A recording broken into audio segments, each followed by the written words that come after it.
2025 চলমান আইপিএলে সেরা উইকেট টেকার ও ইকোনমিক্যাল 5 বোলার।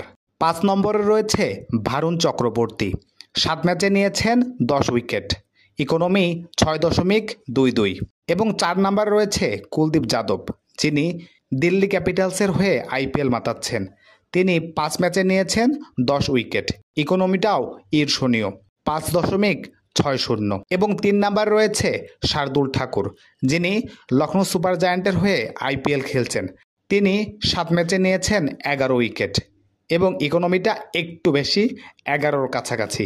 2 নম্বরে রয়েছে খালিল আহমেদ, যিনি চেন্নাই সুপার কিংসের হয়ে আইপিএল মাতাচ্ছেন। তিনি 7 ম্যাচে নিয়েছেন 11 উইকেট, ইকোনমি মোটা দাগে 9। 1 নম্বরে রয়েছে নূর আহমেদ, যিনি 7 ম্যাচে নিয়েছেন 12 উইকেট এবং ইকোনমি 7.12। সর্বশেষ তথ্য পাওয়া অবধি এই আপডেটটি রয়েছে।